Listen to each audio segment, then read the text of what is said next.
Ya, jadi tadi hanya pembuka saja ya. Jadi ini saya sudah record, kemudian akan saya share. Ya, kemudian juga akan saya share sekaligus mana ini? Ya, kode ini. Kode presensi.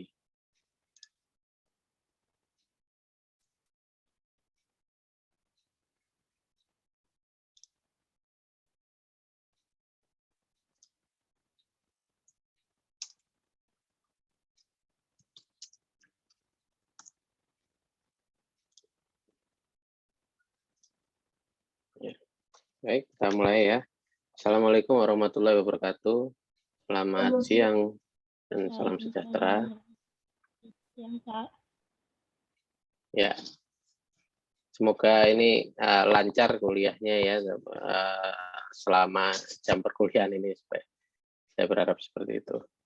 Oke, judul kuliah kita kali ini adalah tentang pengenalan ya, introduction, pengenalan tentang plaza and square, introduction about plaza and square. Ya, untuk mata kuliah ruang luar. Ini bahasa Inggrisnya exterior space ya. Ini mungkin kalian perlu tahu gitu ya. Bukunya juga kalau yang dipakai pegangan biasanya bukunya Yoshinobu Ashihara, itu judulnya adalah Exterior Space Architecture. Nah, apa itu square atau plaza? Jadi ini memang salah satu dari one of the most important element of city design is the square or plaza. Ya, ini salah satu elemen penting dari satu kota, itu biasanya terdapat square atau plaza. Ya, kalau di Indonesia kita menyebutnya sebagai alun-alun.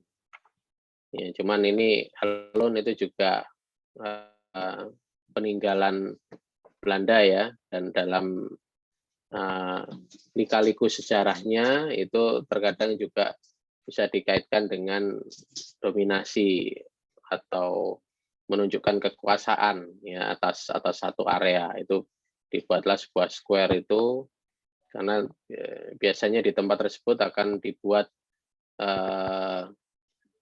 untuk eksekusi publik ya, eksekusi para pembangkang, para pemberontak itu biasanya dihukum mati di alun-alun. Ya, itu track recordnya seperti itu ya kalau di Indonesia. Jadi tidak pernah sekali di Indonesia itu square atau plaza itu dimanfaatkan oleh masyarakat sekitarnya seperti square atau plaza di Eropa. Ya, itu tidak pernah terjadi. Ya, jadi kalau di square di Eropa itu biasanya digunakan masyarakatnya untuk berkumpul, untuk melakukan aktivitas ekonomi dan aktivitas seni dan sebagainya. Kalau sejarahnya di Indonesia tidak seperti itu ya. Jadi square atau plaza itu ditunjukkan sebagai dominasi dari penjajah. Dan juga square or plaza ini, it is the most important way of designing a good setting for public and commercial buildings in cities. Nah, ini memang benar ya. Kalau square atau plaza itu juga digunakan untuk menunjukkan satu desain kota yang memang benar-benar dipikirkan, baik itu untuk menunjukkan bangunan publik maupun bangunan komersial yang ada di kota.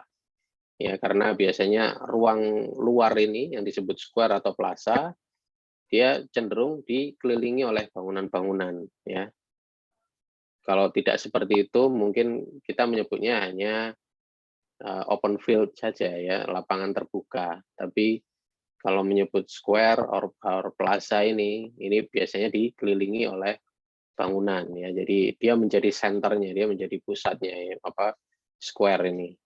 Itu semua orientasi bangunan menghadap ke dia ya, bukan membelakangi. Gitu. Jadi menghadap ke ruang terbuka ini. Ya, makanya kalau oleh penjajah itu karena fungsinya dia terpusat ya, itu sangat kuat sekali mensimbolkan itu.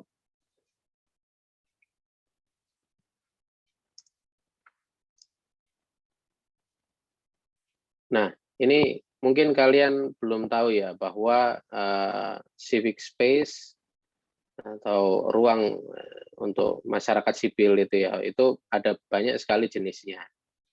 Ini saya ambil dari salah satu sumber di luar negeri ya tentang tipe-tipe civic spaces. Ya, mungkin nanti sumbernya ada di belakang. Saya lupa saya ambil dari apa itu ya.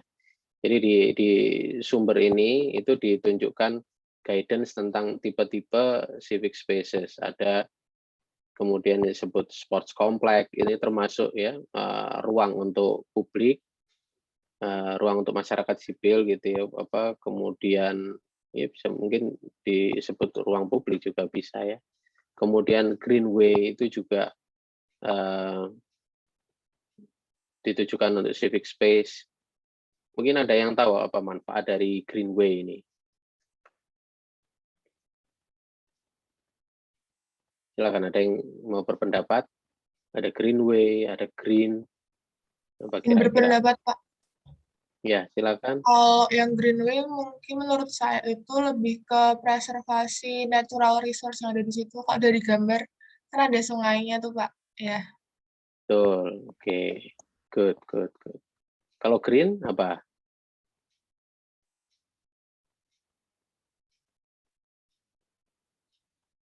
Kan ada sebutannya nih. Kalau di Indonesia ada sebutannya apa? Ruang terbuka, ya, ruang terbuka hijau. Ya, untuk menyebutnya green. Oke, benar. Jadi tadi dari Fatihatul Husna ya. Apa panggilannya? Ini Lina. aja, Pak. Lina. Oke. Ya, jadi greenway seperti ilustrasinya ini ya, terlihat sekali bahwa ini natural ya. Seperti pepohonannya itu random, tapi jika green ini ditata. Ya, jadi ini yang kita sebut sebagai RTH, ada yang menyebutnya sebagai median jalan ya, boulevard ya.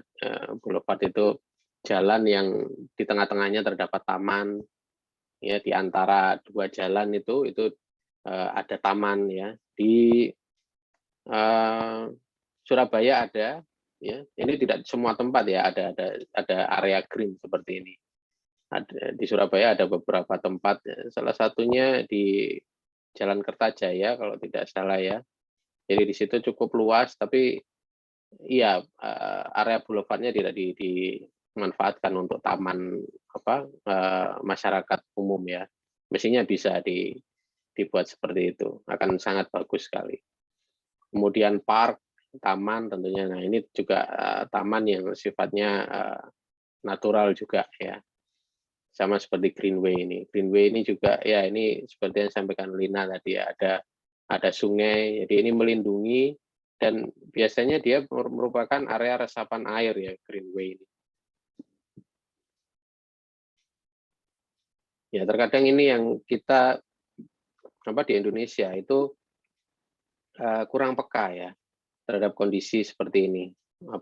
Seharusnya ada area yang dipreservasi, ada area yang dilindungi untuk area resapan air begitu ya, bukan untuk hunian, tapi malah di kita itu biasanya kemudian dikalahkan oleh hunian itu. Ya. Ini malah di sini didominasi nih kalau di Indonesia mungkin ya. Area hijaunya ini akan banyak pemukiman yang akhirnya banjir ya kalau terjadi hujan deras. Bahkan mungkin bencana yang lebih besar itu bisa mengancam ya, seperti air bah ya, itu terkadang dia mengalir melalui greenway ini itu yang memang ya dia secara natural itu dia merupakan area untuk mengalirnya air ya. Ya, seperti juga di perbukitan, di pegunungan juga dia akan ada greenway itu. Ya, itu harus dijaga ya. Kita jarang sekali mendengar berita di luar negeri ya itu ada pemukiman yang diterjang banjir bandang. Sudah jarang sekali ya. Di Amerika itu mungkin dulu ada ya, sekarang tidak ada. Tapi di kita masih banyak gitu ya. Itu karena mungkin itu kita belum sampai ke sana begitu ya, membuat kebijakan itu. Ya kalau di luar negeri mereka sudah paham itu ya, ada area-area greenway yang dia akan dilalui banjir bandang itu dilalui timbunan-timbunan dari bukit ya, yang kalau di situ didirikan pemukiman ya pasti ya akan terjadi bencana besar gitu kalau terkena banjir bandang. Kita jarang sekali mendengar berita banjir bandang di luar negeri ya, khususnya di negara-negara yang sudah maju. Nah, kemudian ada square, ada pocket park, plaza, dan playground. Nah, di sini mulai ini ya, fokusnya. Jadi ada beberapa, jadi ini sudah 8 jenis ya. Jadi square, plaza, ini kalian bisa lihat dia berbeda ya. Bagaimana square itu, kemudian bagaimana plaza. Kalau kalian lihat di sini secara fisik, dia berbeda ya. Apa yang ada di atasnya itu, apa yang mendominasi di atasnya. Ya, kemudian pocket park dia seperti apa wujudnya, itu juga playground. Ya. Nah, di sumber itu dijelaskan bahwa square itu sendiri is an open space available for civic purposes which is surrounded by important thoroughfares. Jadi maksudnya di sini ini adalah square itu adalah ruang terbuka yang tersedia untuk publik ya, tersedia untuk masyarakat umum untuk menggunakannya dan dikelilingi oleh jalan ya. Thoroughfares itu jalan-jalan penting gitu. Nah, itu ciri dari square. Ya. An open space ada juga yang mendefinisikannya seperti ini. Ini dari sumber lain ya. An open space available for unstructured recreation and civic purposes. A square is specially defined by building frontage or streets. Its landscape shall consist of paths, lawns, and trees formally disposed. Squares shall be located at the intersection of important thoroughfare.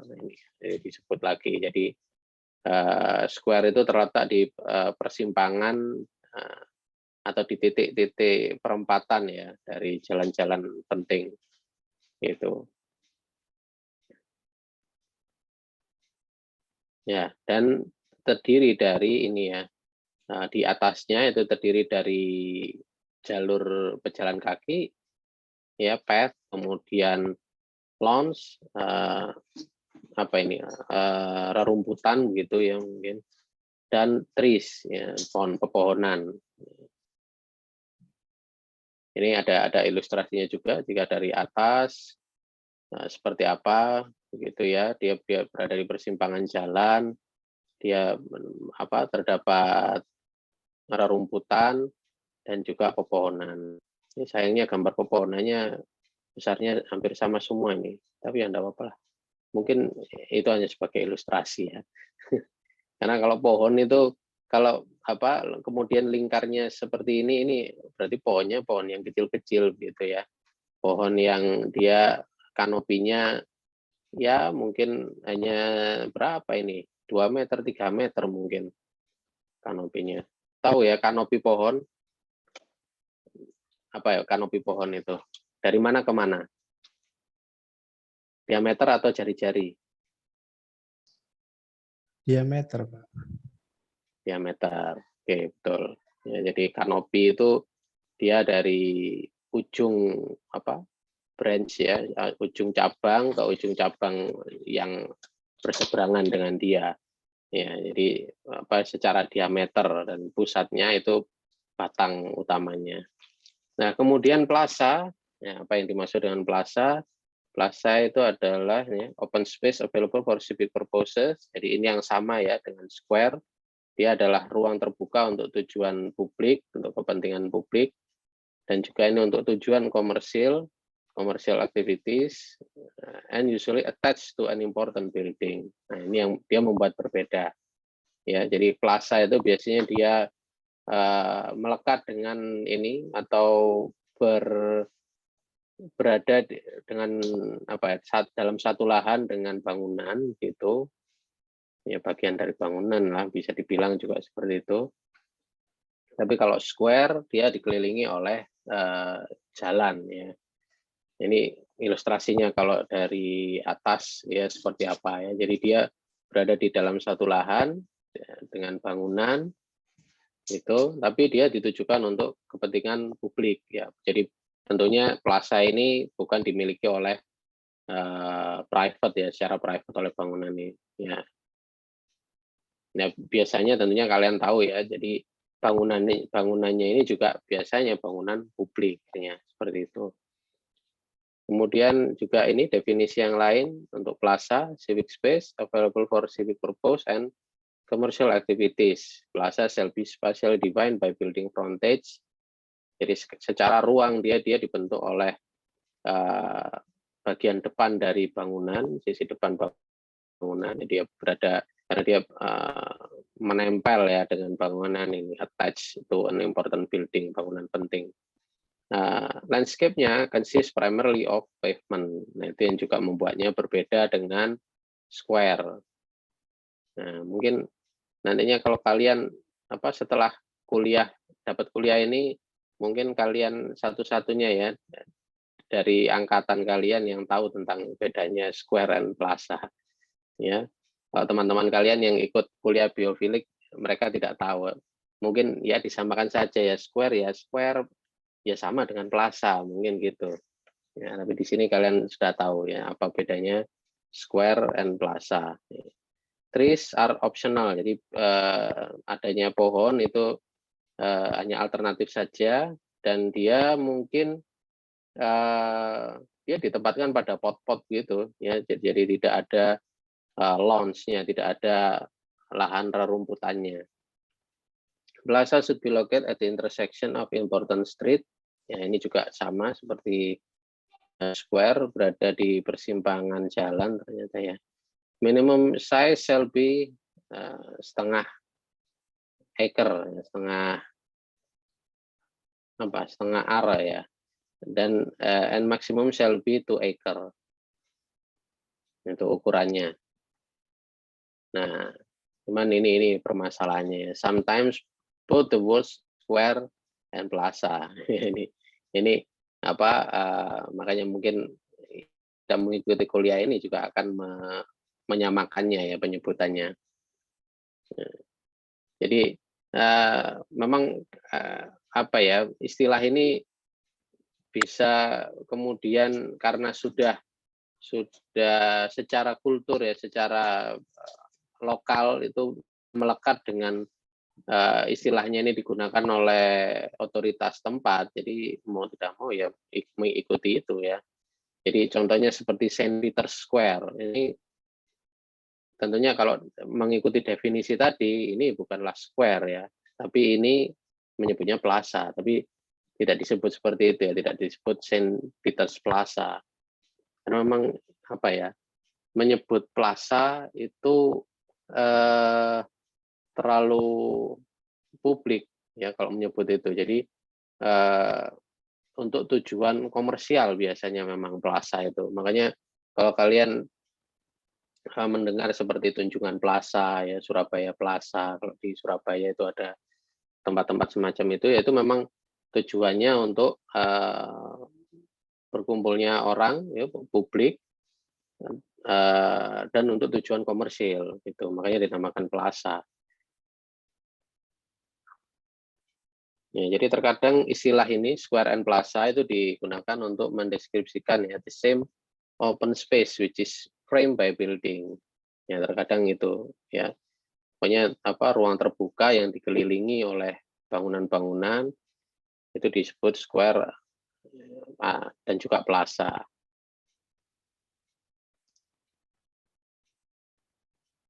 Ya, ini salah satu juga contohnya di Jakarta adalah Fathahillah Square. Ya. Jadi square or plaza ada yang menyebutnya ini juga secara global ya, open area commonly found in the heart of a town used for community gathering. Jadi ruang terbuka yang berada di jantung kota atau di tengah kota untuk berkumpulnya masyarakat ya, community gathering. Nama lainnya ya untuk town square itu bisa saja civic center, ya pusat untuk masyarakat umum, city square, urban square, market square, public square, plaza, piazza, dan juga alun-alun ini kalau di Indonesia. Ya ini di luar negeri ya banyak sekali sebutannya ini, ada yang menyebut urban square, market square begitu ya, ada yang menyebutnya piazza.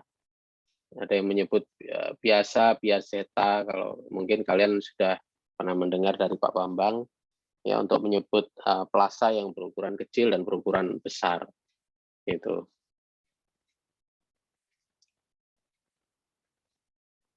Ya, ini contoh-contoh dari square. Ini menunjukkan hubungan ya antara alun-alun yang bentuknya unik dengan ruang yang tercipta di sekitarnya.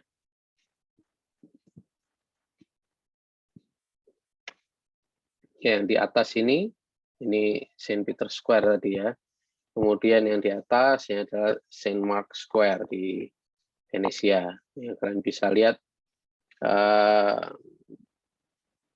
urban settingnya atau setting tempatnya untuk square atau plaza itu biasanya dia berada pada lingkungan yang sangat padat ya, tapi kemudian diberikan satu ruang terbuka ya, yang memang disengaja tentunya di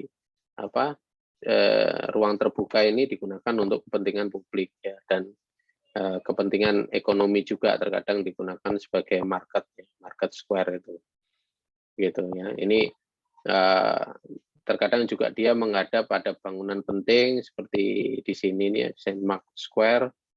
Ya, dia ada menara, kemudian ada apa di sini ya, mungkin katedral ya atau gereja.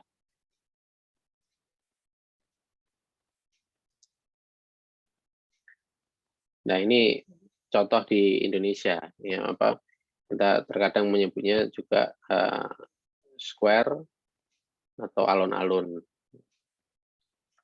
Ya, most town square are hardscape suitable for open market, music concert, political rallies, and other events that require firm ground.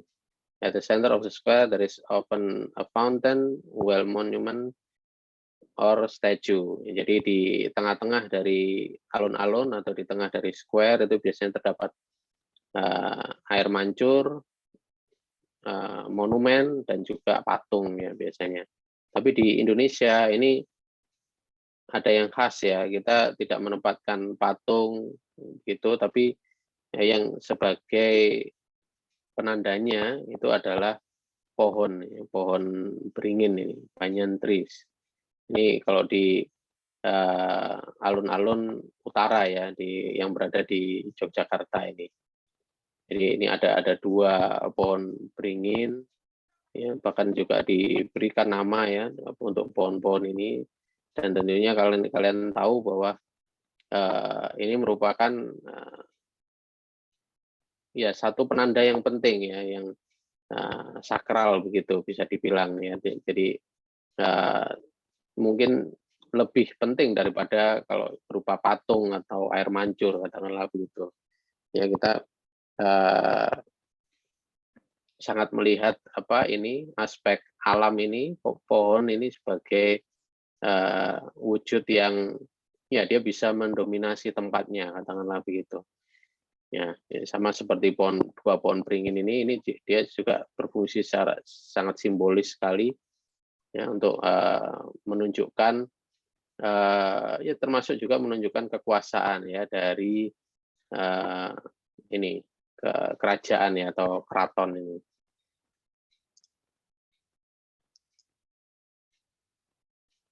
Fungsi dan juga dari square itu sendiri ada dua ya, fungsi dan juga dari bentuknya. Jadi aktivitas yang ada dalam satu square itu sangat penting untuk keberlanjutan dia, untuk kelangsungan hidupnya, dan untuk itu juga dia berfungsi sebagai penarik daya tarik ya, daya tarik visual itu. Jadi atraksi yang ada di sana, aktivitas yang ada di sana, ada di square itu sangat penting sekali untuk membuat dia tetap hidup ya. Nah, jadi contohnya misalnya di sini ya, di Fathaila Square itu diadakan food festival misalnya ya, supaya orang itu akan berdatangan ke sana, berkumpul ke sana. Ya, ini tentunya dari otoritas tempat ya, dari pemerintah setempat itu perlu menggalakkan program-program khusus ya untuk ruang publik kotanya ini bisa hidup gitu. Karena kalau tidak ya terkadang dia bisa berubah menjadi aktivitas negatif ya yang ada di atas square ini yang berada di alun-alun itu. Gitu. Jadi di sini peran dari pemerintah tentunya cukup penting di sini ya, supaya alun-alun atau square ini dia bisa hidup, dia juga bisa menjadi selling point jadi untuk satu kota ya, tentunya kalau ada festival-festival begitu yang skalanya nasional itu kemudian bisa ditempatkan di area ini ya, dan juga menjadikan kotanya menjadi lebih dikenal ya oleh masyarakat luas, tidak hanya di penduduk di kotanya itu sendiri, bisa jadi dari luar kotanya ya. Kemudian fungsi and square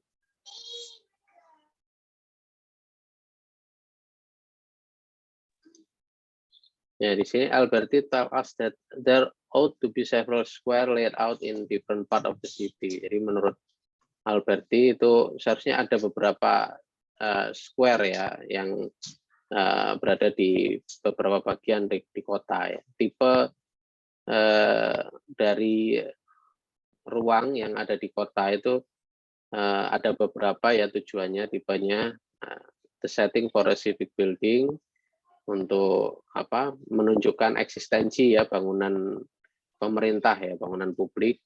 Kemudian juga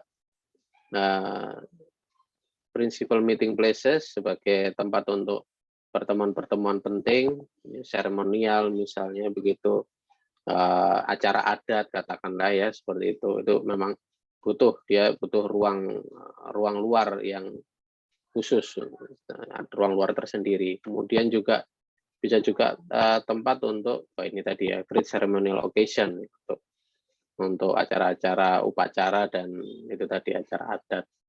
Spaces for entertainment around building such as theater, cinema, restaurant, and cafe. Ya, ini terkadang tempat-tempat seperti ini, teater, kemudian cinema,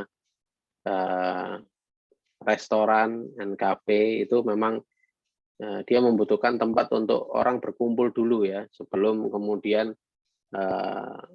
melakukan aktivitas yang lebih khusus lagi ya. Misalnya kalau di teater menyaksikan pagelaran seni, tapi sebelum masuk untuk menonton pagelaran seni dibutuhkan tempat untuk berkumpul dulu ya kan ya. Kalau kalian juga masuk ke mana ini, ke bioskop ya, sinema, itu biasanya ada ruang terbukanya dulu ya, ruang terbuka yang cukup luas ya, mungkin menurut saya tidak cukup luas ya, tapi intinya itu ya, ada ruang terbuka dulu yang cukup untuk menampung orang-orang yang datang, kemudian ya masuk ke menyebutnya studionya sendiri itu ya, masuk ke studio bioskopnya sendiri itu. Kafe juga ya, kafe restoran itu ya, di luarnya itu biasanya dibutuhkan ruang untuk menampung. Kemudian juga dibutuhkan spaces for shopping street, arcade, and market. Ini juga penting ya, dibutuhkan ruang luar untuk aktivitas berbelanja. Ya, ada untuk arcade dan market, itu juga terkadang dia bertempat di ruang luar itu sendiri. Spaces around which office are grouped. Ini memang penting ya, ruang di antara bangunan atau bangunan kantor kalau di sini itu biasanya kemudian dia membentuk ruang tersendiri yang akan difungsikan untuk ruang berkumpul. Kemudian ruang around which residential accommodation is arranged, and finally and through spaces associated with urban traffic junction.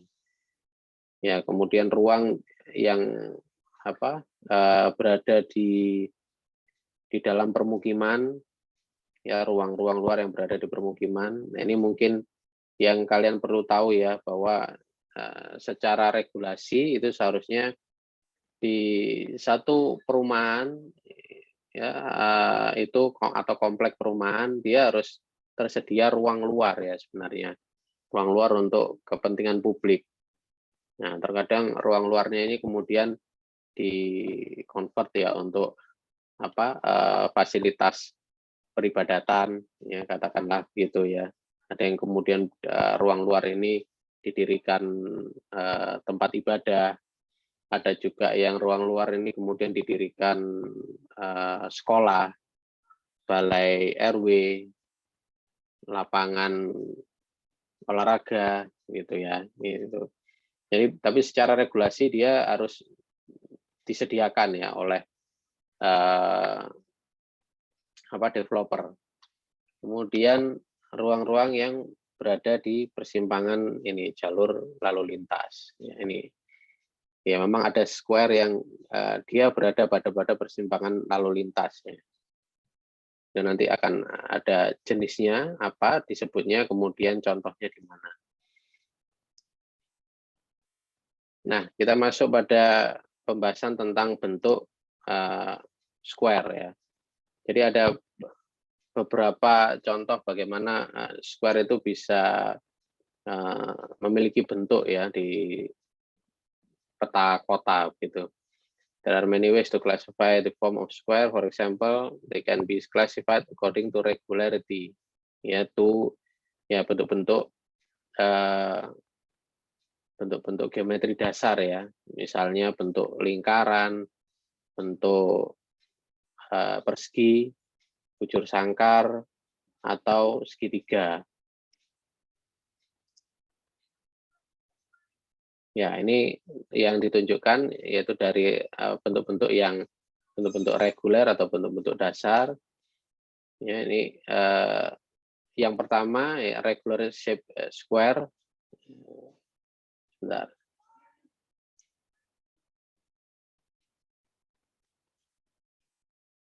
Ya, ini beberapa jenisnya. Oke, ya untuk regular shape square ini digunakan untuk menunjukkan kesan yang kuat ya dari bangunan-bangunan di sekitarnya. Ya, kalau kalian paham bahwa sisi dari bentuk dasar itu sangat kuat ya kalau kemudian dia dibuat secara 3 dimensi. Ya, misalnya kalau dilihat dari atas dia hanya berupa garis, tapi kalau secara 3 dimensi dia menjadi dinding. Ya. Ya, menjadi dinding. Dia akan secara kuat itu mendefine ruang di sekitar satu penanda misalnya ya, seperti di sini contohnya di Vendôme Square di Paris ini bentuknya sangat ini sekali ya, sangat kuat sekali, dia bentuknya dari bentuk bujur sangkar ya, regular shape square.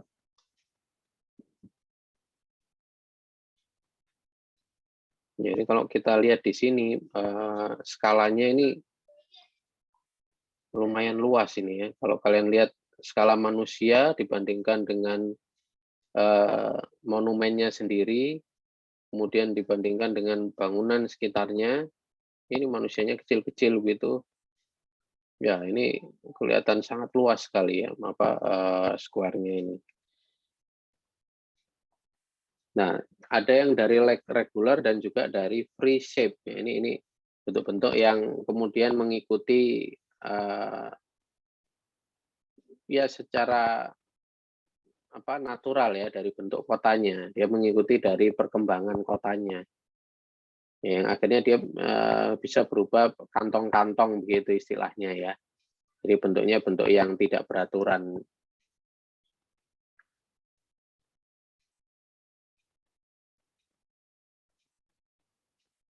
Ya, jadi bentuk-bentuk ini bisa diklasifikasikan berdasarkan, aksisnya.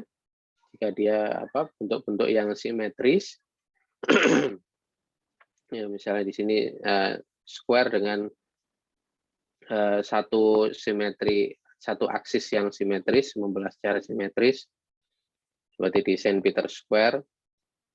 Ya, jadi ada satu, garis lurus ya, yang menunjukkan, apa, ini ya, memperkuat, emphasize the existence of the church ya. Jadi memperkuat keberadaan dari, gereja ya, yang berada di Saint Peter Square. Jadi orang dari ujung ini, apa, sudah tahu ya, ini bangunan yang berakhir di ujung ini dia apa gitu, dia akan diperkuat oleh ini juga ya, bentuk melingkar gitu. Ya, ini sangat kuat sekali di, Saint Peter Square ini.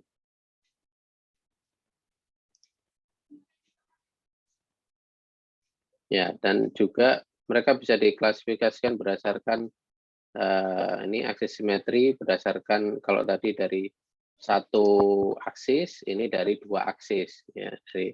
Jadi ada dua persimpangan, apa, ada dua jalan yang saling, bertemu di satu titik. Ya, ini contohnya di Vendome Square. Jadi dia Vendome Square ini memiliki dua, garis aksis. Tapi juga ada yang namanya closed square ya, ada yang square yang dia, ya meskipun ada jalan, katakanlah begitu ya, tapi, jalan itu sendiri, oh ini terlewat ya.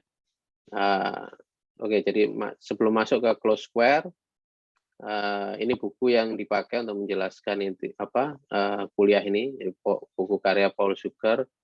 Itu Paul Sugar mengklasifikasikan, bentuk-bentuk dari square itu menjadi 5, ya, closed square, dominated square, kemudian nuclear square, group square, dan amorphous square. Ya, ini memang, istilahnya masih memakai istilah apa, bahasa asingnya ya. Ya, supaya kalian mudah nanti, dalam apa, jika ingin mencari lewat apa, search engine ya, itu supaya mudah mencari di laman pencarian, apa, apakah mencari dominated square, mencari nuclear square, ya kita pakai istilah aslinya ya. Nah, untuk closed square sendiri ini hampir dikelilingi, seluruh sisinya dengan, bangunan ya. Jikapun ada ini, akses jalan itu, dia seolah-olah tersembunyi ya. Dia seperti apa, menyatu dengan bangunan. Ya, ini bisa jadi bangunannya ini dia ada, jembatan ya di atas ini, antar dua bangunan yang di atas jalan gitu. Jadi, jalan itu akan hanya terlihat seperti pintu justru, ya. Ya, ini closed square ini, there are a complete enclosure where the square is surrounded by building from all sides. Jadi dikelilingi memang oleh 4, bangunan di sekelilingnya, and interrupt only by the street leading to it. Dan hanya di, apa, interrupt itu hanya disela oleh apa, jalan yang menuju ke square ini ya. Hanya ya, tapi jalannya itu bisa tersembunyi seperti ini ya. Anda harus belok dulu kemudian baru menemukan jalannya. Ya, jadi memang bisa hanya terlihat seperti pintu. Ini contoh dari closed square seperti di Paris, France, ya, Place de Vosges. Ya, ini kalau kalian lihat dia apa seperti definisi yang disebutkan pertama ya. Dia didominasi oleh apa? Rerumputan, ada jalur jalan kaki juga, ada pepohonan gitu, dan dia dikelilingi oleh truver di sini ya, masih ada jalan. Ya, tapi apa secara global dia yang mendominasi adalah square-nya sendiri. Nah, kemudian selain closed square, yang kedua adalah dominated square. Dominated square ini yang menjadi pembeda dari yang square sebelumnya adalah dia ada satu elemen penting ya yang berada dekat dengan square-nya itu. Jadi dominated square ini where the space is direct toward the main element. Jadi ruang yang dimana dia diposisikan menghadap pada satu bangunan penting. Ya. Main element ya, maaf. Main element ini bisa bisa ini ya, contohnya main element itu bisa istana, bisa balai kota, teater, dan yang lainnya. Ya tergantung main elemennya apa.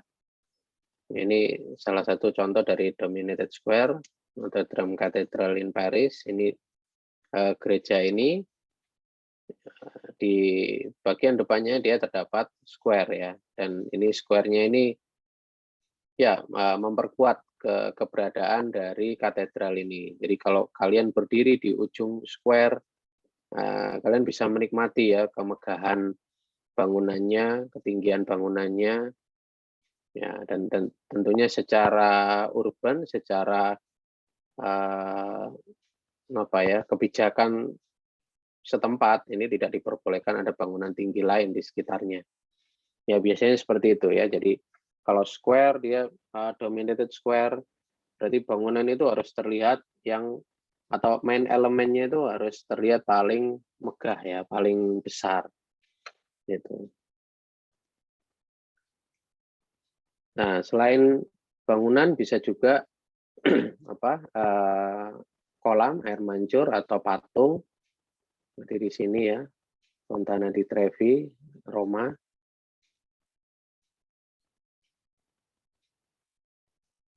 Nah, atau juga main elemennya ini bisa juga natural element. Ya, jadi bisa bangunan, bisa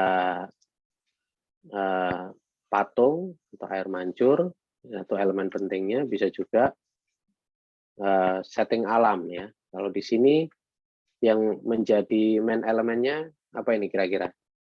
Ya, selain ini ya, selain monumen kecil ini, apa kira-kira yang terlihat di sini? Pegunungannya itu, Pak. Ya, pegunungannya ini ya. Ini jadi natural elemennya ini ya. Can be a void or natural element di sini main elemennya.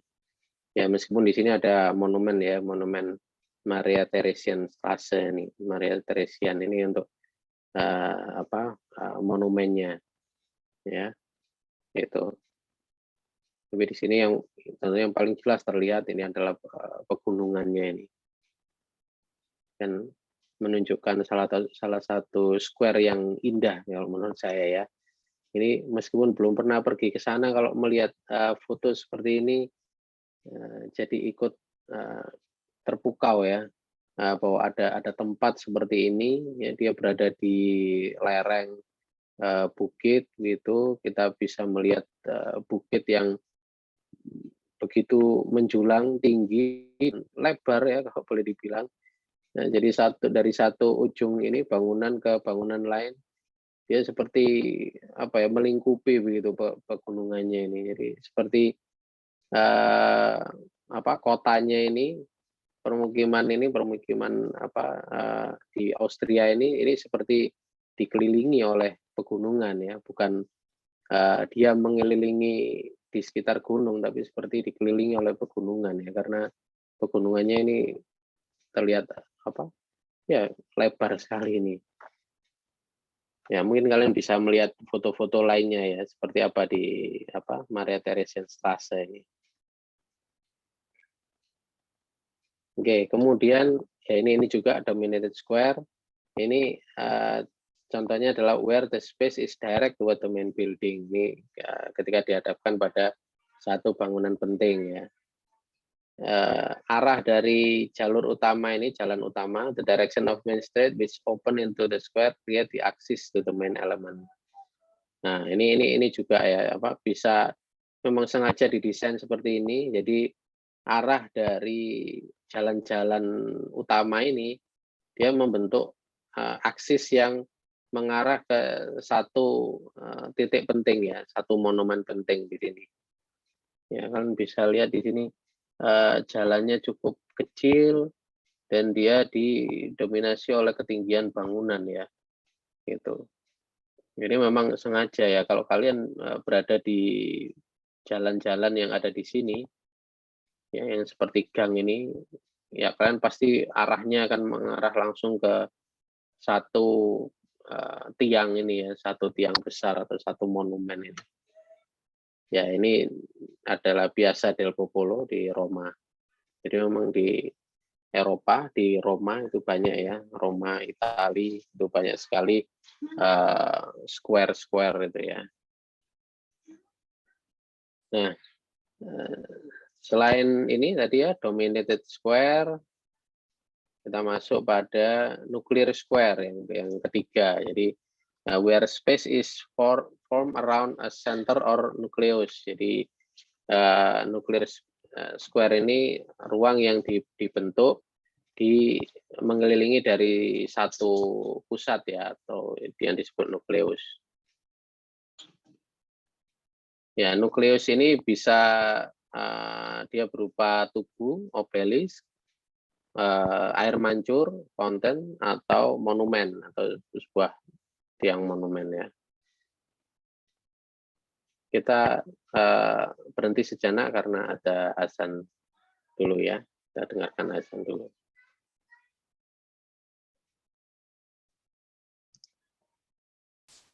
Baik, kita lanjutkan.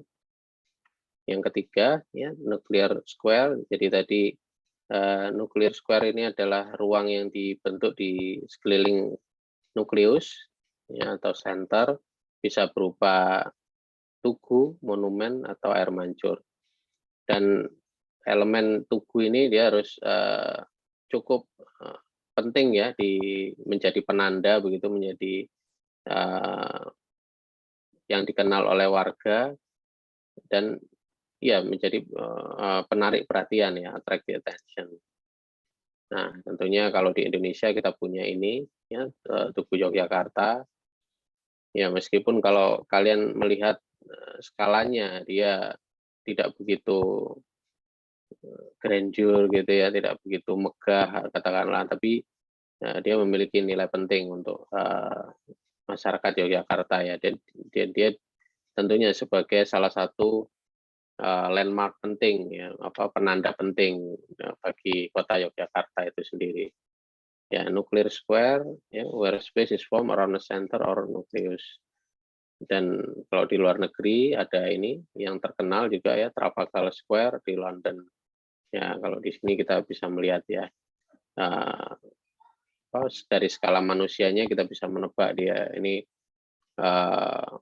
monumennya yang disebut sebagai Nelson Column itu cukup besar ya untuk menguasai square-nya ini. Ya, tentunya kalau kita lihat di sini memang luas, ya cukup luas ya, tidak hanya ini saja ternyata ya monumen, tapi ada 2 air mancur di sini.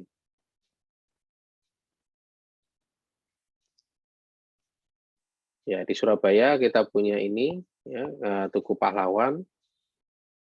Ya, meskipun ini square-nya dia lebih ke sacred, ke sakral ya, kesakralan untuk memperingati para pahlawan yang gugur ya. Ini memang tujuannya untuk itu ya saya kurang tahu sendiri ya, apa kemudian, kenapa kemudian dia menjadi sangat sakral begitu sampai, eee, ya square-nya ini menutup, akses seperti itu ya, menutup akses bagi masyarakat luas untuk beraktivitas di dalamnya. Nah itu yang ya itu memang memang aneh ya, kalau kalau kita melihat seperti di contoh-contoh di luar negeri itu tidak ada ya, area square yang kemudian dia sangat sakral gitu, meskipun apa, monumennya ini difungsikan untuk apa ya, mengenang jasa pahlawan lah, katakanlah begitu ya. Tapi ya tidak ada seperti yang Tugu Pahlawan ini ya. Jadi di sini memang square-nya ini difungsikan untuk kesakralan. Jadi kalau kalian, kenapa kok apa di areanya ini sepi Pak, tidak ada yang apa, aktivitas, apa, aktivitas, seperti rekreasi dan sebagainya. Ya justru kalau ada yang seperti itu mungkin akan dianggap, tidak menghormati untuk apa, untuk tujuan dari, tugu ini berdiri gitu ya. Nah, makanya dari itu ini di sini ditambahkan ya satu satu fungsi begitu yang, ya bisa dimanfaatkan warga masyarakat ya untuk, melakukan aktivitas gitu. Ya jadi memang ini apa, tujuannya seperti itu dari awal dan ya desainnya yang sekarang ini ada dia, eee, difungsikan memang dia untuk menjadi, ya semacam pagar lah boleh dibilang begitu ya, semacam pagar, dari apa, square-nya ini.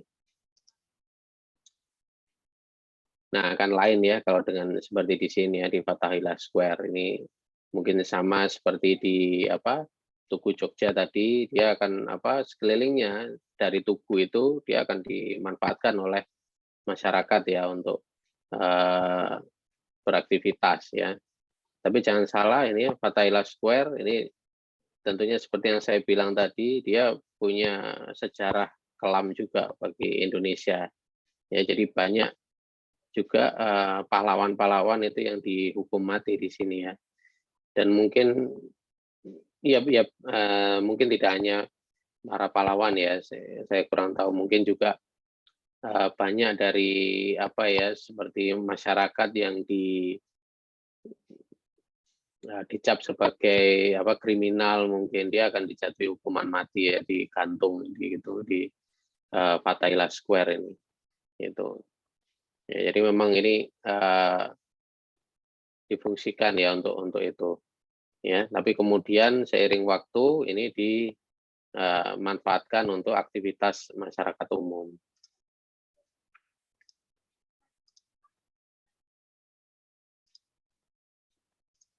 Ya, kemudian selain dari tadi ya dominated square, kemudian, nucleus square, ada juga yang disebut sebagai group square. Nah, group square ini, terdiri dari selebih dari satu square yang berada pada satu lokasi, ya makanya kemudian disebut sebagai group. Jadi dia, square yang, berkelompok, ya lebih dari where spatial units are combined together to form larger composition. Each unit, separate square, represent a self-sufficient unit and a part of a larger composition. Jadi memang, masing-masing dari square-nya ini dia, seolah-olah berdiri sendiri, ya dia punya fungsi sendiri, dia punya, penanda ruangnya sendiri, bagaimana dia dibatasi oleh, sekelilingnya, ya bisa dibatasi oleh, natural element atau, build element ya, human build element, itu jadi dia bisa dikelilingi bangunan, dia bisa dikelilingi pohon, taman, gitu. Ya untuk apa, dia punya ruang sendiri. Ya ini contohnya seperti di Perancis ini ya, di Paris. Oh di Lorraine ya, Lorraine, France. Place de la Carrière, Nancy, Lorraine, France.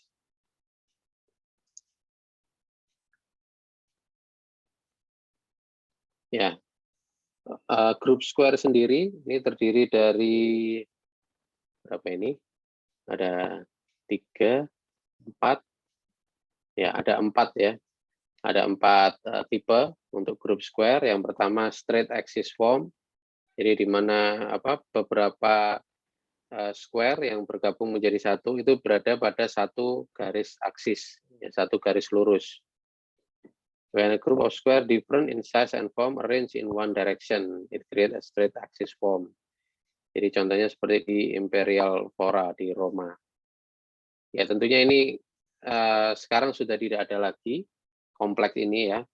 Jadi yang di bawah ini adalah reka ulang dari lokasi yang sebenarnya, dari square yang sebenarnya pada masa Roma.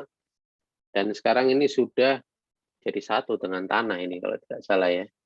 Nah ini sudah jadi jalan ini. Ini peta yang di overlay antara Roma modern dengan Roma yang lama ya. Jadi jaringan-jaringan jalan yang ada di Roma masa kini itu dia berada di atas dari Imperial Fora ini.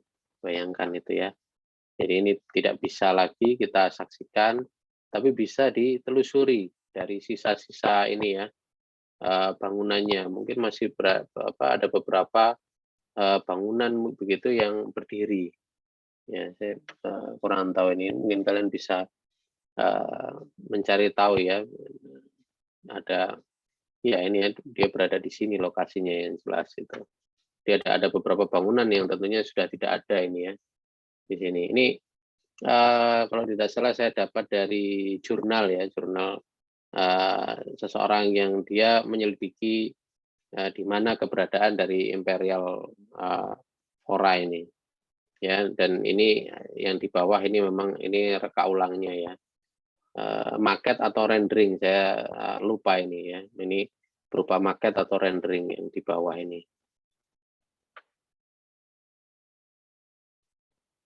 ya. Kemudian selain dari straight axis ada juga non axial organization, jadi tidak berupa aksisnya ini tidak berupa garis lurus seperti di Piazza dan Piazzetta di Venice ini ya.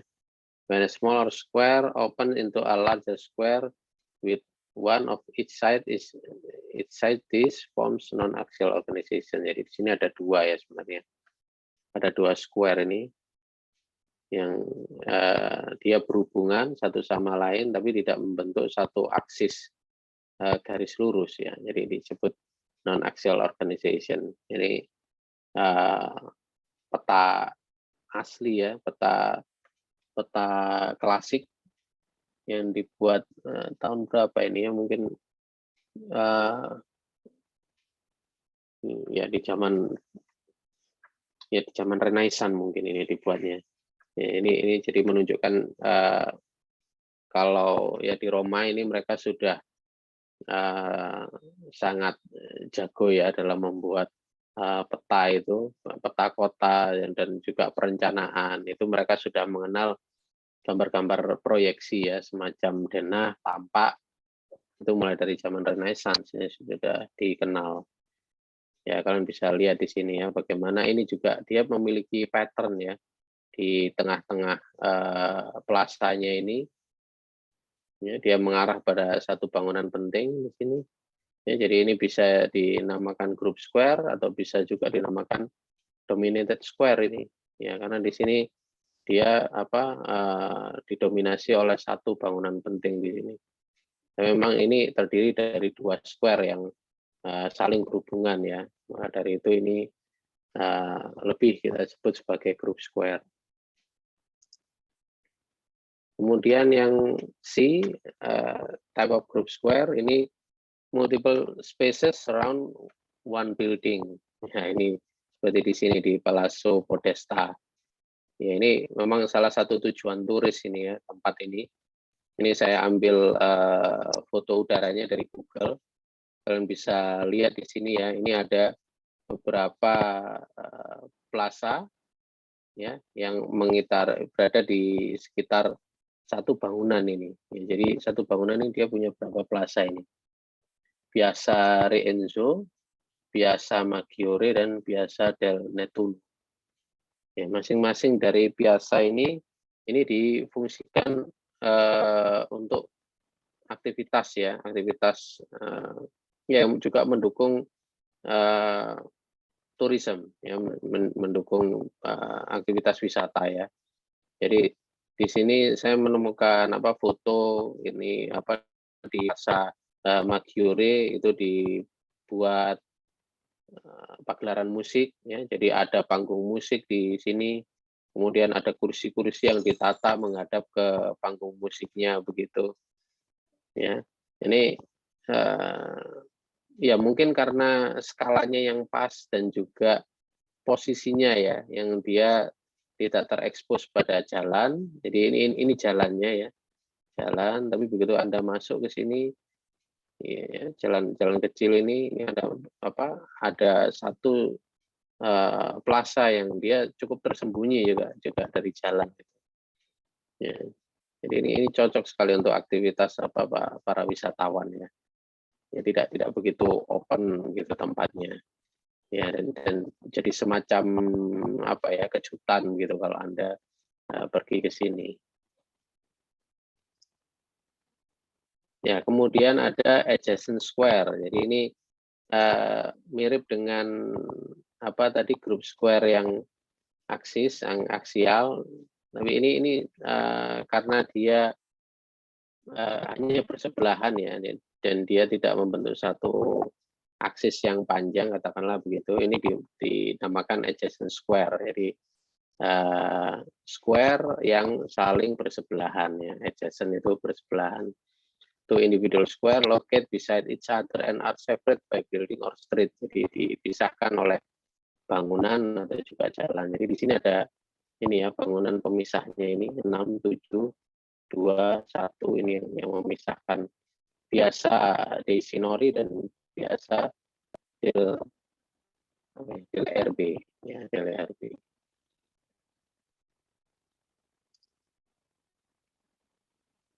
Ya, ini juga saya temukan di internet ya, apakah ada foto udara yang bisa menunjukkan ini dari peta dua Piazza ini. Ternyata memang menarik ya. Ini saya kurang tahu ini diambilnya dari mana ini. Mungkin dari menara yang nomor 2 ini ya, fotonya ini. Jadi bisa terlihat dua square yang saling bersebelahan ya. Cukup menarik itu Piazzanya ini.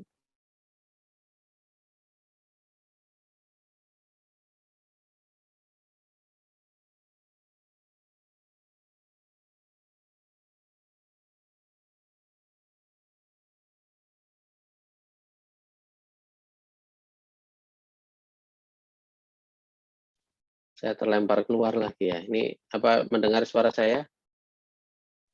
Mendengar, Pak. Mendengar, Pak. Oke.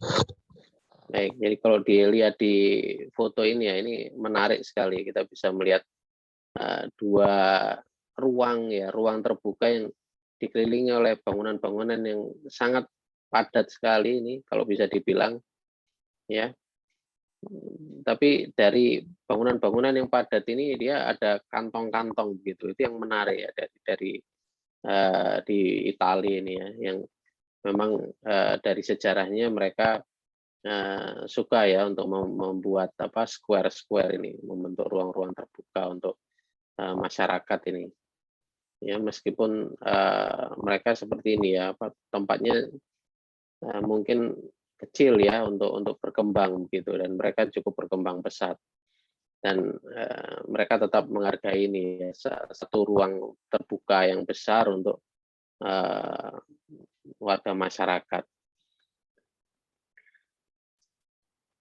Ya, kemudian amorphous square. Ya, ini baru lagi ya. Amorphous square ini dia tidak memiliki bentuk khas ya, is formless or having no specific shape, dan it doesn't have the same aesthetic value as the other form of square. Jadi dia tidak memiliki nilai daya tarik yang sama dengan square yang lain ya. Jadi di sini memang dia seolah-olah bebas ya plasanya itu. Ini contohnya Plaza della Signoria di Florence. Jadi plasanya ini bagaimana ya, dia dia di pusat itu ya ada nukleus gitu, menara ini mungkin atau ada sesuatu di sini. Tapi dia juga ada yang mendominate, di sini ada bangunan yang mendominasi. Jadi mungkin ya gabungan antara beberapa square ya. Jadinya dia bentuknya ini disebut amorphous square ini. Ya bentuknya yang formless. Jadi ada bentuk spesifik tertentu, tidak bisa dikategorikan ke satu square. Ya itu ya akhirnya dibuatlah nama amorphous square ini karena tidak bisa didefinisikan mungkin. Ya, ini juga saya cari ya contohnya seperti apa foto udaranya, foto dari atas. Ya, ini kalau kalian lihat ya ada jalan-jalan yang berada di samping-samping bangunan. Ya, itu seperti close square akhirnya juga ya. Dia jalan-jalan ini seolah-olah blended ya, mencampur dengan bangunan ini, deret bangunan. Oke, ini kita masuk pada slide-slide akhir ini ya. Sudah sampai pada slide-slide akhir. Jadi kita sebenarnya suka ya dengan ruang yang enclosed ya, ruang yang tertutup gitu katakanlah ya, ruang yang melingkupi kita. Ini contrary to popular belief, ya most people shun wide open spaces. Jadi maksudnya bertentangan dengan kepercayaan orang banyak, ya bertentangan dengan kepercayaan orang banyak. Kebanyakan orang itu merindukan wide open spaces, yang merindukan ruang terbuka yang lebar. Tapi ruang terbukanya ini dia terenclose. We may occasionally enjoy hiking open field, visiting the beach, or viewing an expensive landscape from a car. But the other spaces we choose to inhabit in a civic context have a high degree of definition and enclosure. Ya, jadi meskipun kita suka berjalan kaki di pegunungan, kemudian pergi ke pantai atau menikmati pemandangan pegunungan dari dalam mobil, tapi kalau kita konteksnya ya kita berada di area kota, di area yang kita huni itu kita menginginkan ruang yang kesannya melindungi kita ya, kesannya itu dapat kita nikmati, tidak terbuka lebar. Ya, itu kalau kita berada di lingkungan hunian ya, seperti itu yang kita inginkan. Akan berbeda kalau kita berada di konteks yang alam yang lebih alam yang bukan kita tempati ya, di luar dari lingkungan urban ya, seperti pantai dan pegunungan itu. Ya mungkin cara pandang orang yang bermukim di tempat-tempat tersebut akan berbeda juga dengan kita ya. Ya orang-orang yang tinggal di pesisir, orang-orang yang tinggal di pegunungan, ya mungkin akan berbeda dengan yang tinggal di dataran rendah dan yang membentuk satu kompleks gugus bangunan-bangunan gitu ya, itu akan berbeda. Ya, jadi ini pengetahuan yang perlu Anda pahami ya, bahwa kebudayaan kita ini ya, our culture predispose us to see and understand reality as an arrangement of object. Jadi biasanya kita itu tidak diajarkan untuk melihat ya bagaimana realitas dari komposisi bangunan-bangunan yang ada di sekitar kita. Ya, dalam pandangan ini, to our modern eyes, space is a void within which we create or place object. We tend not to give space a shape, but to treat it as a leftover. Ya, jadi maksudnya di sini pandangan orang modern itu berbeda dengan pandangan orang-orang zaman klasik dulu ya, yang seperti di Roma, di Italia itu mereka cenderung memandang ruang terbuka itu ruang terbuka yang harus memiliki value, memiliki nilai lebih. Ya, makanya kemudian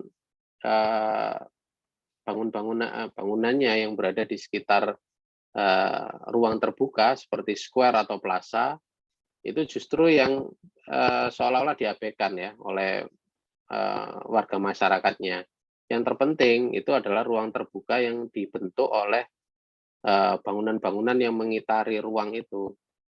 Tapi berbeda ya oleh para arsitek modern dan pandangan masyarakat modern. Kita melihat ruang luar itu sebagai ruang yang sisa, ruang terbuang ya, ruang sisa setelah kita menempatkan objek massa itu, objek massa 1, A, B, C misalnya gitu ya. Ya, ruang yang ada di antara bangunan A, B, C ini menjadi leftover ya, ruang sisa gitu. Yang disebut di sini sebagai negative space gitu. Ya, jadi biasanya ini leftover, unshaped ya, tidak terbentuk dengan baik. Bleed or ooze maksudnya itu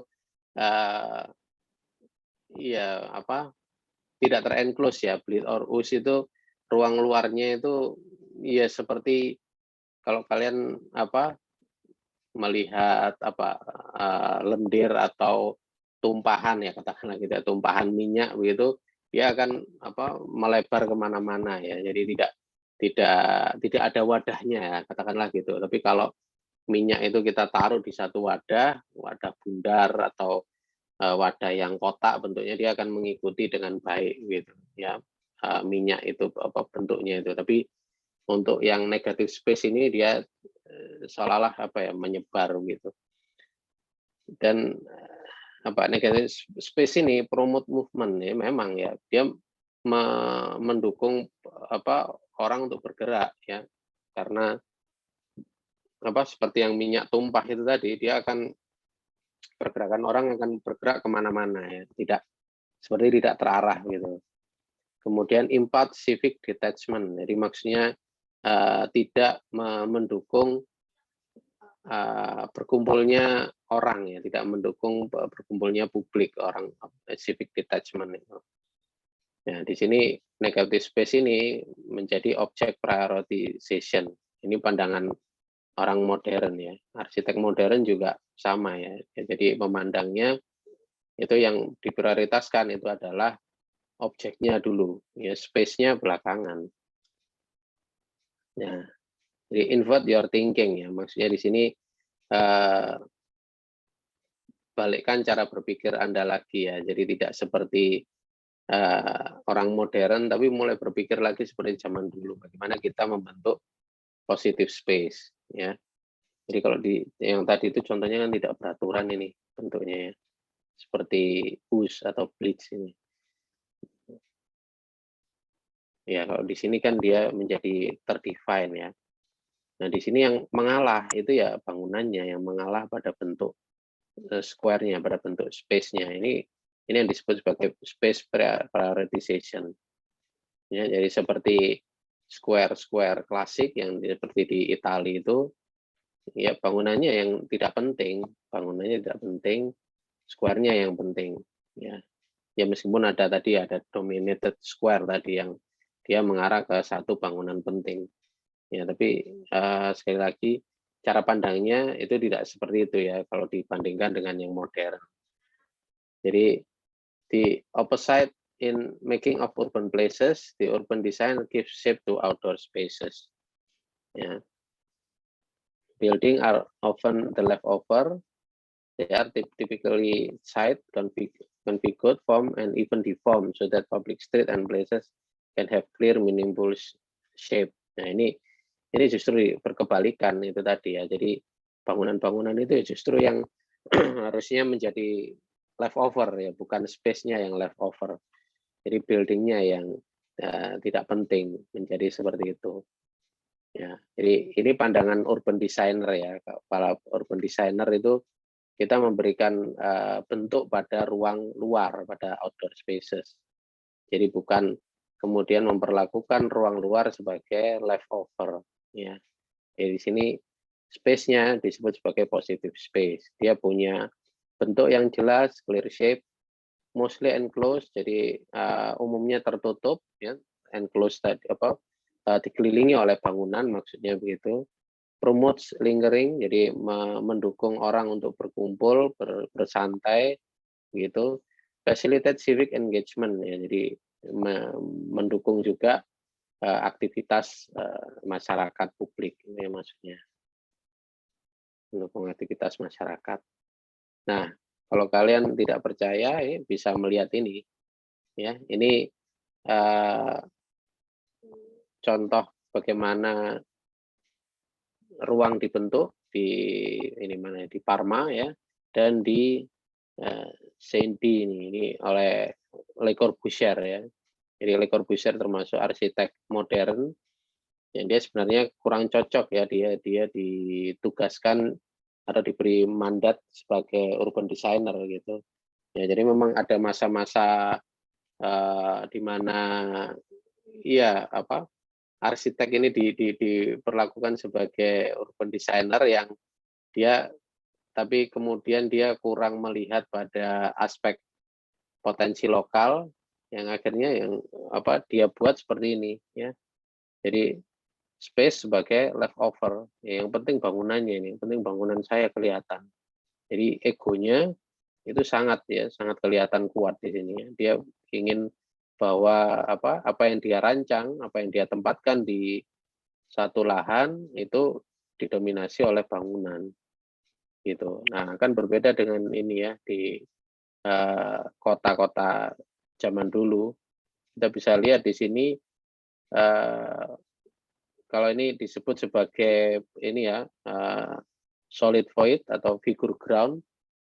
Ya, ini figurnya itu yang di blok hitam, groundnya adalah yang di blok putih. Kita bisa melihat bahwa yang di kota lama ini, ya, peta kota lama itu yang penting untuk dilihat adalah yang groundnya, ya, yang putih-putih ini, gitu. Ya, tapi kalau di sini yang dilihat adalah figurnya di sini yang kelihatan.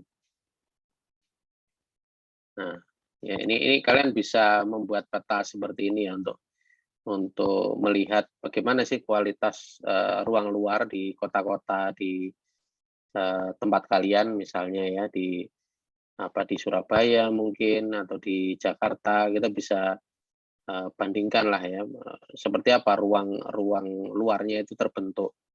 Ya, apakah menjadi ruang luar yang positif space ataukah negatif space. Ya, gitu. Jadi ini grid plus plaza or void, ya. Jadi ini bisa disebut sebagai peta solid void. Solidnya itu bangunan, voidnya itu ruang terbuka, atau bisa juga disebut sebagai peta figure ground itu tadi. Ya, sama saja sebenarnya. Baik. Ada pertanyaan sampai di sini?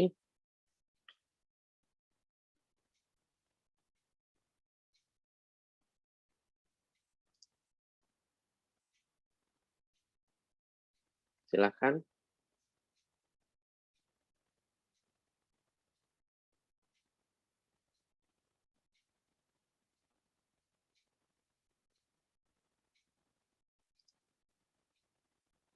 Ya, tidak ada pertanyaan?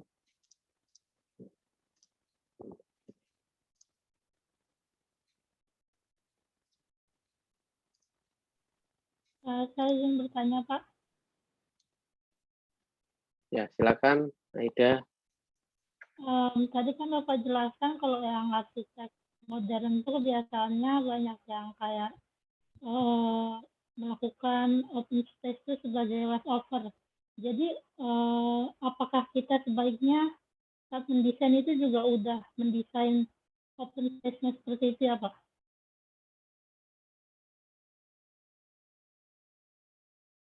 Terima kasih.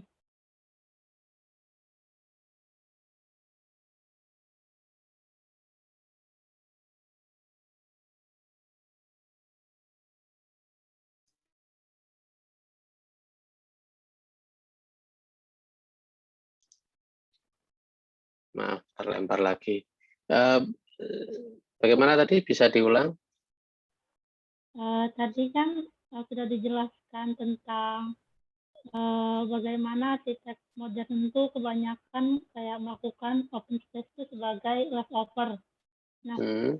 kalau begitu apakah kita juga harus mendesain open space itu saat kita mau mendesain, kalau sebagai arsitek kan biasanya bangunan gitu Pak. Jadi itu udah harus Mendesain apa? dari awal seperti itu ya?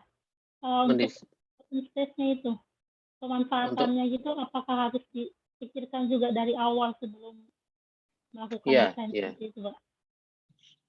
ya seharusnya seperti itu ya, dan kita lihat dulu sebenarnya ke lokalitasnya ya, ke lokalannya dulu. Apakah ini pandangan dari Jan Gehl ya. Jadi dia melihat bahwa seharusnya manusia itu melihat dulu, atau juga desainer ya, arsitek dan juga mungkin urban designer itu melihat dulu kelokalannya ya, apa ruang luar apa yang sudah ada di lokasi tersebut.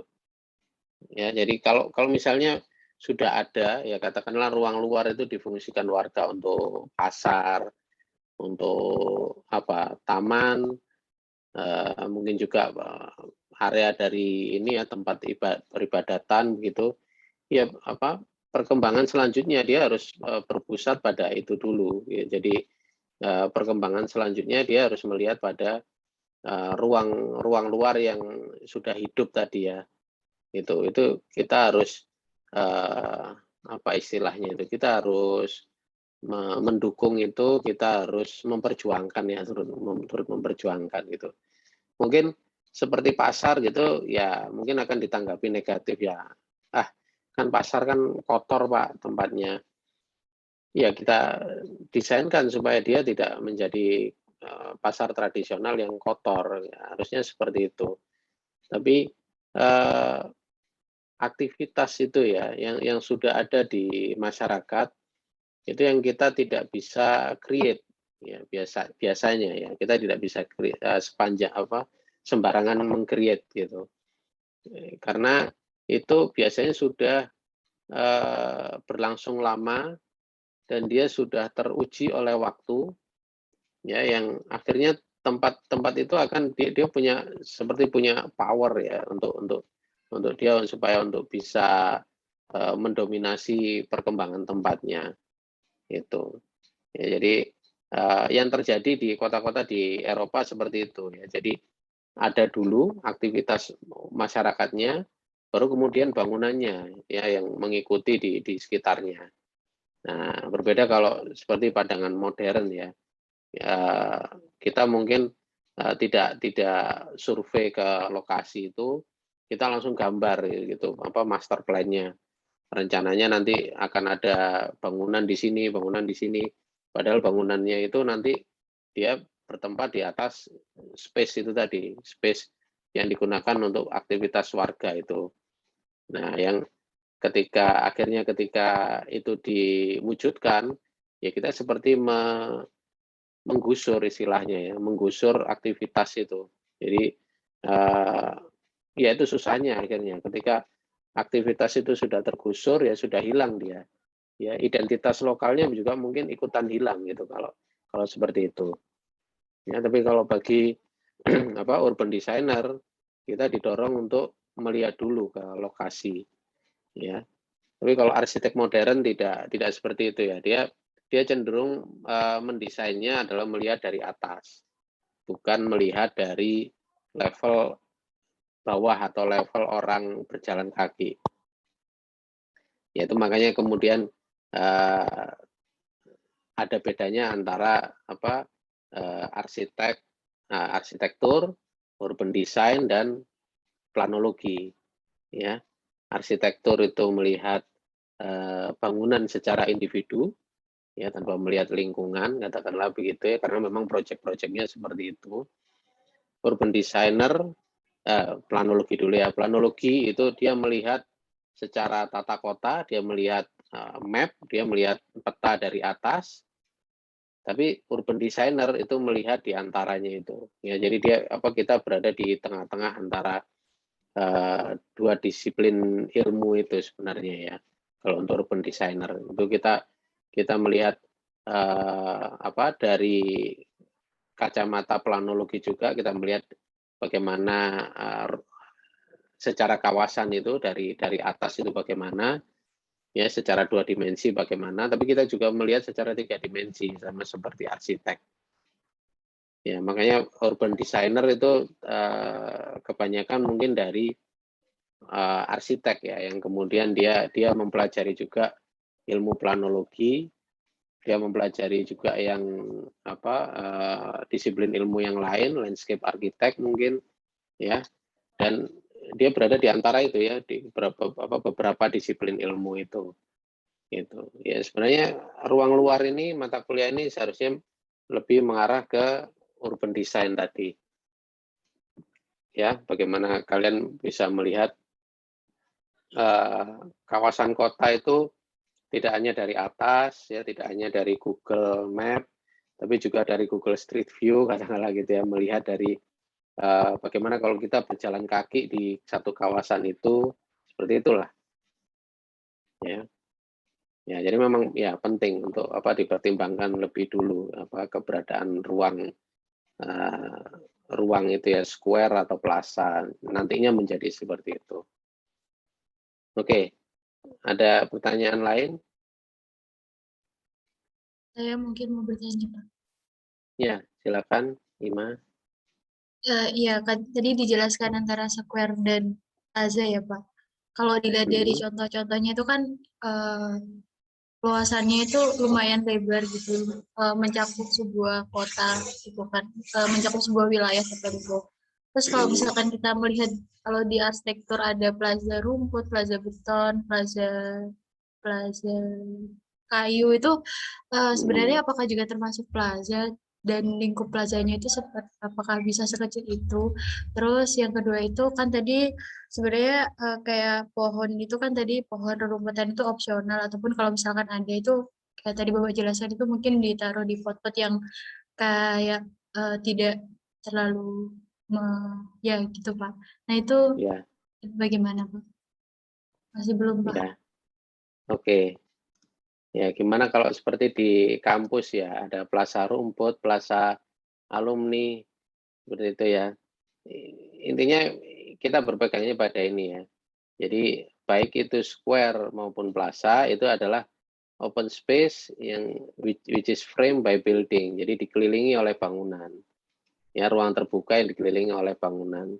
Jadi seperti ruang terbuka yang digunakan untuk upacara ya, yang di depan perpustakaan ya, diapit oleh rektorat dan gedung BAK itu ya, itu bisa disebut sebagai square atau plaza.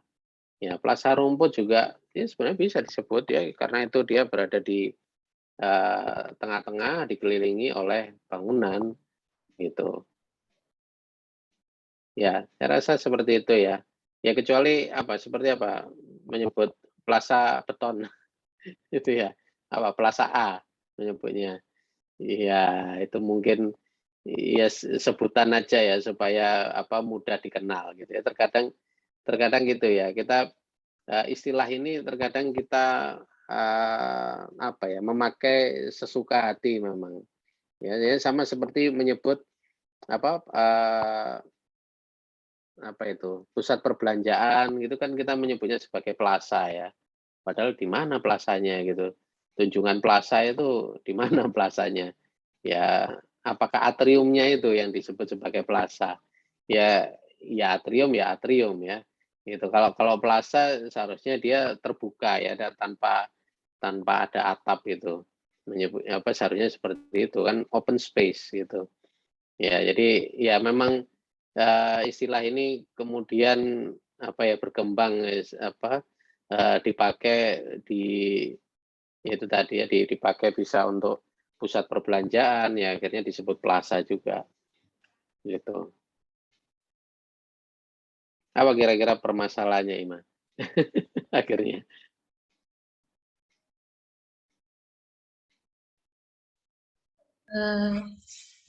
Iya Pak. Permasalahannya bagaimana Pak tadi pertanyaannya Pak? Iya, ya kira-kira apakah mungkin apakah itu masih bisa disebut sebagai plaza kan gitu mungkin ya menurut Ya, Ima ya.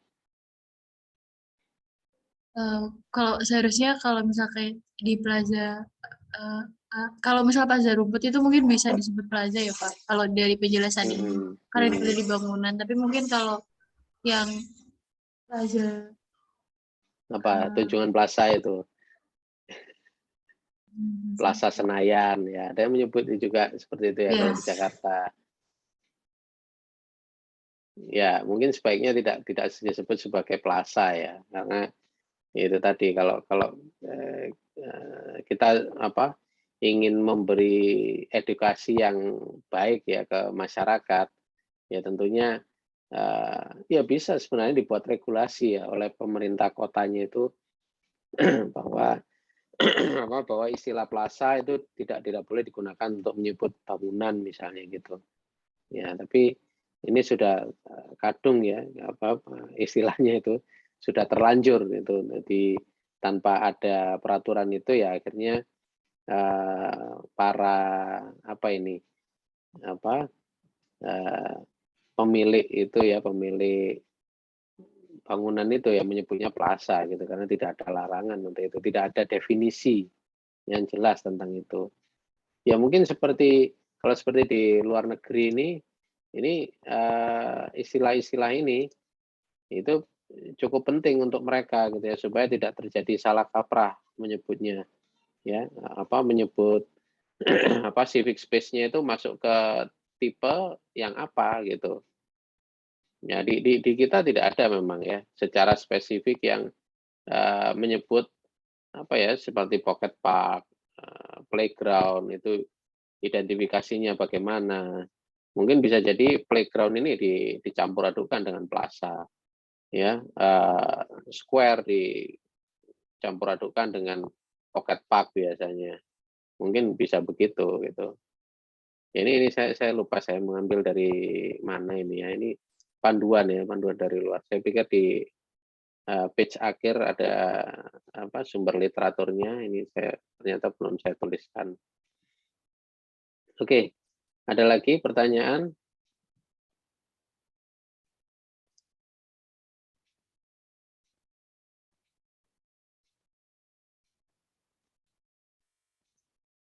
Tidak ada? Ya, baik kalau begitu minggu depan kita lanjutkan ya materi tentang square dan plaza ini. Mungkin saya akan memberikan tentang ruang publik atau juga aktivitas di ruang publik itu yang seperti apa ya. Ya mungkin kalian belum pernah mendapat kuliah itu. Oke, kalau tidak ada pertanyaan saya akhiri. Terima kasih atas perhatiannya. Selamat sore. Wassalamualaikum warahmatullahi wabarakatuh. Assalamualaikum warahmatullahi wabarakatuh. Terima kasih Pak. Terima kasih, Pak. Oke, sama-sama. Saya end meeting ya.